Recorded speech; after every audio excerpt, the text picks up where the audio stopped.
अस्सलाम वालेकुम गाइस, उम्मीद है आप सब ठीक ठाक होंगे। मेरा नाम है मोइस फ़ारूक और आज दोबारा से एक आप कह लें कि काफ़ी अरसे बाद अपनी वीडियो के साथ हाज़िर हुआ हूँ। और मैं जानता हूँ कि मेरी ये वाली वीडियो भी जिस तरह मैंने आज से पहले आपको काफ़ी दफ़ा कहा है कि गैप नहीं आएगा या काफ़ी मतलब कि मैं वक्फे के बाद अपनी वीडियो बनाता हूँ, तो ये वाली तो मेरे ख्याल से कि काफ़ी ज़्यादा ही लेट हो गई है। तो इसमें भी आप कह लें कि मतलब ये सारा कुछ मैं जान के नहीं करता, बस आप कुछ रूटीन का मामला इस तरह का और कुछ इस तरह के काम वगैरह जहाँ पे मैं बिज़ी वगैरह था, जिस वजह से इस तरफ आने का टाइम वगैरह ही नहीं मिलता। तो इसमें मैं अपनी वीडियो के टॉपिक की तरफ तो बाद में आता हूँ, लेकिन इसमें मैं पहले बात ये क्लियर कर दूँ कि मुझे काफ़ी ज़्यादा दोस्तों ने मतलब कि मैसेजेस वगैरह किए हैं मैसेंजर पे, और जिनके जो मतलब कि मुझसे मेरे पर्सनल नंबर पे कांटेक्ट कर सकते थे, उन्होंने कांटेक्ट भी किया। तो देखिए, मैंने मेरी कोशिश हमेशा यही रही है और आप में से काफ़ी ज़्यादा लोग इस तरह हैं, वो जो जिन्होंने मुझसे रब्ता किया है, और मैं मतलब कि जितनी उनकी रहनुमाई कर सकता था, जितना मैं उनको बता सकता था और जितना मैं उन्हें एक अच्छा मशवरा दे सकता था, मैंने उनको अच्छा मशवरा दिया, अच्छी एडवाइस की है। और इन मतलब कि मैंने अपनी तरफ से कसर तो वैसे कोई नहीं छोड़ता, लेकिन उसमें ना मामला ये आ जाता है कि अब मैंने आपको बताया कि मैं थोड़ा-सा बिज़ी था, तो जिस वजह से ना मुझे काफ़ी ज़्यादा मैसेजेस वगैरह आए हैं, मैं आपके साथ-साथ मैसेजेस देखता रहा हूँ, ठीक है? ये सॉरी बस इसको मैं आपके मैसेजेस वगैरह देखता रहा हूँ, लेकिन उसमें मसला ये आ रहा था कि मैंने, क्योंकि आप मुझे मैसेंजर वगैरह पे करते हैं, वो मैं वैसे इतना यूज़ नहीं करता, जो अपना फेसबुक का पेज वगैरह वैसे मैं अपलोडिंग वगैरह करता रहता हूँ वहाँ पे। तो मतलब कि मेरी कोशिश ये होती है कि मैं आपको उसी टाइम या मतलब कि जब भी मुझे याद है ना, मैं आपका जवाब वगैरह लाजमी दूँ, क्योंकि ज़ाहिर सी बात है आपको भी कोई प्रॉब्लम वगैरह होगी जिस वजह से आप मतलब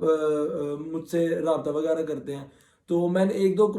मैसेजेस देखे भी थे कि मुझे मतलब कि मशीन के बारे में जानना है, या मेरी ये वाली प्रोडक्ट है, तो मैं मतलब कि कैसी कौन सी मशीन लूँ। तो वैसे मैंने ये वाली सारी जो बातें हैं, ये मैंने अपनी वीडियो में ऑलरेडी रिकॉर्ड करके, जो मेरी क्या कहते हैं प्रीवियस वीडियोज़ हैं, जो मेरी पहली वीडियोज़ हैं, आप उनमें जाके देख सकते हैं। आप टाइटल पढ़ेंगे, आपको पता लग जाएगा कि ये वीडियो किसके लिए है, और मैंने छोटी-छोटी चीज़ें सारी क्लियर की हैं। जो मतलब कि आप कह लें कि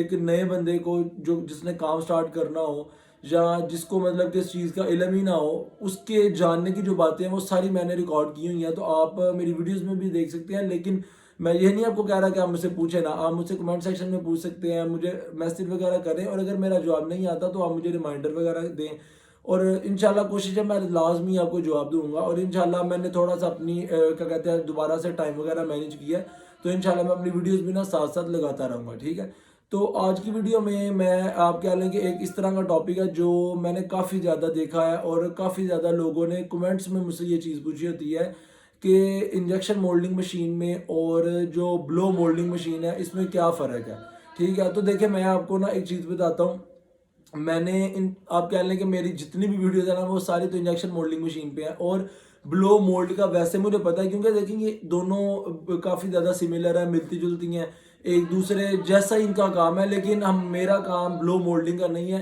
और इसीलिए मैं इतना डिटेल में आपको नहीं बता सकता। हाँ, जितना मुझे पता है कि वो किस लिए यूज़ होती है, कौन से उसके फीचर्स हैं, कैसी वो मशीन होती है, उसकी कौन-सी प्रोडक्ट्स होती हैं, वो मैं आपको लाज़मी बता सकता हूँ। तो अगर मैं भी इसमें कोई कमी-पेशी कर दूँ, तो आप लाज़मी क्या कहते हैं मुझे बता दीजिएगा कि आप गलत बता रहे हैं, या कोई इस तरह का मामला वगैरह हुआ है, ठीक है ना? तो आज की वीडियो में तो मैं मतलब कि आपके पास जो इसकी सिमिलर जो फीचर्स हैं, और जो आप कह लें कि मेन जो इसकी बातें हैं, मैं आपको वो डिस्कस करूँगा। इसके बाद मैं आपको इसकी प्रोडक्ट्स वगैरह भी दिखाऊँगा अगली वीडियोज़ में, कि इंजेक्शन मोल्डिंग मशीन की कौन-सी प्रोडक्ट्स होती हैं, ब्लो मोल्डिंग मशीन की कौन-सी प्रोडक्ट्स होती हैं। उसके बाद मैं कोशिश करूँगा कि आपको इंजेक्शन मशीन तो मैंने आपको काफ़ी दफ़ा दिखाई है, एक दफ़ा मैं ब्लो मोल्डिंग भी, क्योंकि वो दूसरी फैक्ट्री वगैरह में वहाँ पे लगी हैं, ब्लो मोल्डिंग भी है, हैंड मोल्ड्स भी हैं। तो मैं इंशाल्लाह आपको उसका भी रिव्यू वगैरह करवाऊँ, आपको पता लगे कि दोनों का फीचर्स क्या है, दोनों में मेजर डिफरेंस क्या है, दोनों किन जैसे मतलब कि किन मटेरियल के प्रोडक्ट्स के लिए इस्तेमाल होते हैं, दोनों का रॉ मटेरियल एक जैसा है या अलग है, ठीक है ना? तो ये दोनों चीज़ें आपको पता होनी चाहिए, क्योंकि जब जिस तरह अब इंजेक्शन मशीन है ना, ये उसकी आगे कैटेगरी है ब्लो मोल्ड, ब्लो मोल्डिंग आप मशीन जिसे कह लें। उसके बाद हैंड मोल्ड, ये सारी आप कह लें कि लेटेस्ट टेक्नोलॉजीज़ में आ जाती हैं। मतलब अब वो हैंड मोल्ड है, वो थोड़ा स्लो काम करता है, उसमें ब्लो मोल्ड आ जाती है, लेकिन वो तो कैटेगरी थोड़ी अलग हो जाती है ना, और फिर आगे इंजेक्शन मशीन आ जाती है। ठीक है, तो चले अपनी वीडियो को स्टार्ट करते हैं। आज मैं आपको थोड़े से फीचर्स वगैरह बताऊंगा, थोड़ी सी बातें वगैरह बताऊंगा इंजेक्शन मोल्डिंग मशीन में और ब्लो मोल्डिंग मशीन में। ठीक है, तो देखिए जो इंजेक्शन मोल्डिंग मशीन है ना, सबसे पहले हमने ये चीज़ याद रखनी है कि इसमें जो स्पेशल क्या कहते हैं, जो आप कह लें कि दाना इस्तेमाल होता है ना, मैं उसको रॉ मटेरियल कहता हूँ, लेकिन चले हम दाने दाने पे ही रहते हैं, आपको ज़्यादा अच्छे से समझ आ जाएगी। जो इसमें दाना इस्तेमाल होता है, इसमें आपको पता है ज़्यादातर पीपी का इस्तेमाल होता है। पीपी का मतलब जो पोली का दाना है, जिसमें मतलब कि आपका तसनिया बरूज है, क्या कहते हैं जो एडवांस का आ गया, जो इस तरह के क्या कहते हैं प्योर के आपके दाने वगैरह आ गए, वो आपको समझ लग जाएगी जो ये काम वगैरह करने वाले हैं। ठीक है ना, तो इसमें आपका आ गया प्योर का दाना, जो पीपी का दाना है। उसके बाद वो जो दूसरी आ गई आपकी ट्रिम आ गई, आपका लूज बैग आ गया, आपकी ये वाली जो चीज़ें आ गई, ये तो मतलब कि आती तो दाने में ही है ना, लेकिन वो आती है पोली के दाने में। अब ये इसमें कोई हवा वाला दाना या क्रिस्टल वगैरह दाना तो नहीं। ठीक है ना, तो इंजेक्शन मोल्डिंग मशीन जो बेसिकली काम करती है ना, वो करती है आपकी प्लास्टिक की चीज़ें बनाने के लिए। ठीक है, ये तो चीज़ें मैंने आपको सारी डिटेल के साथ बताई हुई है कि आप इसे क्या क्या चीज़ बना सकते हैं। अब जहाँ पर हमने ये चीज़ तो मैंने आपको लाल बता दी है कि इसमें जो दाना इस्तेमाल होता है वो पोली का दाना इस्तेमाल होता है, और इस ये हवा वाला दाना नहीं होता। अगर इसमें हवा आ जाए ना इस दाने में, जो हम इंजेक्शन मोल्डिंग मशीन में यूज़ करते हैं, तो जब हम उसका प्रोडक्ट मैन्युफैक्चर करवाते हैं ना, तो उसमें आप कभी गौर कीजिएगा, अगर आपके घर में कोई चीज़ इस तरह की हो जो मतलब कि प्लास्टिक की हो और जिसमें पानी कलर हो, पानी कलर से मुराद जिसके लाइट कलर हो और आर पार उसके नज़र आ रहा हो, ये भी मैंने आपको बताया हुआ है कि कलर्स कौन कौन से होते हैं, उसमें आपको ना छोटे छोटे इस तरह बुलबुले टाइप नजर आएंगे। ठीक है ना, जिस तरह मतलब कि वो पानी के बुलबुले नहीं होते, लेकिन वो अंदर की तरफ होंगे, मतलब कि प्रोडक्ट जिस तरह आप समझे कि एक प्लेट है, वो प्लेट के अंदर आपको छोटे छोटे बबल्स नजर आएंगे। ठीक है ना, वो बबल्स क्यों आ जाते हैं, जब दाने में हवा आ जाती है, तो जब वो मैन्युफैक्चरिंग उसकी प्रोडक्शन हो रही होती है, तो वो फिर हवा की जगह पे ना वो मशीन जो क्या कहते हैं जो मशीन है ना, वो उसके बबल्स वगैरह जाहिर करने लग जाती है। ठीक है, तो इंजेक्शन मशीन में कोशिश यही होती है कि हम हवा वाला दाना ना यूज़ करें, क्योंकि उससे आपका प्रोडक्ट खराब हो जाता है। और अगर क्योंकि आजकल आपको पता है सिल्क का मौसम है, आपके बैग वगैरह पड़े होते हैं, वहाँ पे पानी वगैरह होता है, आपके बैग को पानी मतलब कि उसको लग जाता है या वो सिल लग जाती है, तो वहाँ पे फिर यूज़ होते हैं वो क्या उसे कहते हैं, जो मशीन के वो जो उसकी पीप के ऊपर लगा होता है, वो मेरे अब जेहन से निकल गया, जिससे मतलब कि दाने को ना ड्राई जो होता है, उसको दाने दाने को उससे ना हीट देते हैं, और उससे ये हो जाता है कि उसकी सारी मतलब कि जो भाप वगैरह है उसके उसे हीट मिलती है दाने को, और उसकी ना हवा वगैरह सारी अब्जॉर्ब हो जाती है, और सारी हवा ख़त्म हो जाती है, और आपका दाना फिर असल कंडीशन में ही आ जाता है। दूसरा, इसमें यह भी कोई प्रोसेस करते हैं कि उसको इस तरह कोई तोड़े पे या कोई कपड़े पे डाल के तो छत पे धूप में रख देते हैं, ये भी प्रोसेस ठीक है, लेकिन इसमें ये होता है कि आपका सारा दिन लग जाता है। वो तो यहाँ आपके पास कोई स्पेयर दाना पड़ा हो कि आपका एक दिन निकल जाए, और अगले दिन के लिए आप धूप वगैरह लगवा के उसको दोबारा तोड़ो में आप उसकी पैकिंग में डाल लें, तो फिर क्या कहते हैं कोई इशू नहीं। ठीक है, अब यहाँ पर हम दूसरी तरफ आ जाते हैं ब्लो मोल्डिंग की तरफ, कि इसमें कौन सा दाना इस्तेमाल होता है। अब देखिए इंजेक्शन मोल्डिंग मशीन में मैंने आपको बताया कि हवा वाला दाना यूज़ नहीं होता इसमें, क्योंकि आपने हार्ड प्रोडक्ट्स बनानी होती हैं। हार्ड प्रोडक्ट मतलब ये है कि प्लास्टिक आपको पता है हार्ड है, बेशक मतलब कि उसकी आप कह लें कि जो उसकी वैसे तो प्लास्टिक है तो मतलब कि सख्त है, लेकिन वैसे आप कह लें कि वो टूटे ना तो वो अलग बात है, लेकिन अब ये नरम में तो नहीं ना जाता। ठीक है ना, वो तो सिलिकॉन में या रबड़ में चीज़ चली जाती है। तो इसमें मैं आपको ये चीज़ बता रहा हूँ कि हमने बस जो एक मेन डिफरेंस देखना ना, वो ये है कि जो इंजेक्शन मोल्डिंग मशीन है उसमें आप हवा वाला दाना नहीं यूज़ कर सकते, और जो ब्लो मोल्डिंग मशीन है, ब्लो से देखें ना, अब आपको यहाँ से नाम से पता लग जाना चाहिए कि ब्लो मोल्डिंग मशीन, इसमें आपका सारा जो दाना है ना वो ही हवा के थ्रू सारा मतलब के काम होता है। मतलब ये मशीन में स्पेशल एक हवा लगी होती है, और इसमें आपकी वो वाली प्रोडक्ट्स बनती हैं जिसमें आप कह लें कि हवा यूज़ हुई होती है। मैं आपको एक छोटी सी क्या कहते हैं मिसाल दे देता हूँ। जिस तरह एक पानी वाली बोतल है, पानी वाली बोतल आप इसमें जो गर्मियों में कैन वगैरह यूज़ होती है, जिसमें हम क्या उसे कहते हैं पानी वगैरह भरते हैं अपने क्या कहते हैं रोज़मर्रा में, अपने घर वगैरह में हमने वाइट कलर की देखी होती हैं, हमने ये ब्लू कलर की देखी होती है। उसके बाद आप देख लें नेस्ले की बोतल है, आप क्या कहते हैं कोई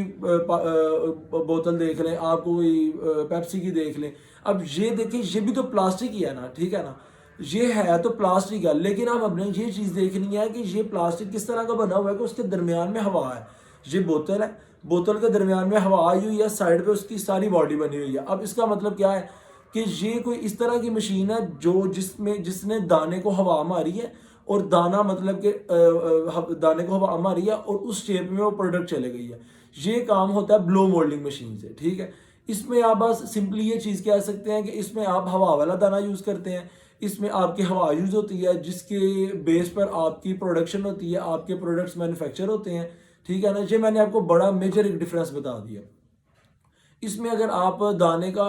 कह लें तो इसमें दाना यूज़ मेरे ख्याल से, क्योंकि मुझे ये पक्का नहीं पता, लेकिन ज़्यादातर जो यूज़ होता है वो पेट का दाना इस्तेमाल होता है। पेट का दाना वो होता है जिससे ये पानी वाली बोतलें बनती हैं। काफ़ी लोगों को यहाँ पे कन्फ्यूजन ये होता है कि शायद पानी वाली बोतलें भी पीपी से बनती हैं, ये प्योर के दाने से बनती हैं, लेकिन इस तरह नहीं है। ये पेट का दाना होता है, ये आप कह लेंगे 3-4 हज़ार या शायद 5-6 हज़ार महंगा होता है आम दाने से, ठीक है ना। अगर आम दाना 10 हज़ार का, तो ये तकरीबन 14-15 हज़ार का एक बैग होगा। तो ये पेट का दाना होता है, ये वाली सारी चीज़ें से बनती हैं। आपने क्या उसे कहते हैं, अपने जो कोई स्टोर वगैरह या कोई किराने की जो शॉप होती है उसमें आप देखेंगे जार्स जिसमें कैंडीज़ पड़ी होती हैं, जिसमें मतलब कि टॉफ़ीज़ पड़ी होती हैं, जिसमें बबल्स वगैरह होती हैं, कंपनी के जो जार्स वगैरह होते हैं, वो जार्स कभी आप देखेंगे ना तो वो मतलब होंगे काफ़ी, इस तरह आप करेंगे तो वो इस तरह ना काफ़ी ज़्यादा नरम दाने का होता है। वो भी क्या कहते हैं पेट का दाना होता है, वो भी हैंड मोल्ड से ही बने होते हैं, वो इससे नहीं क्या कहते हैं बने होते,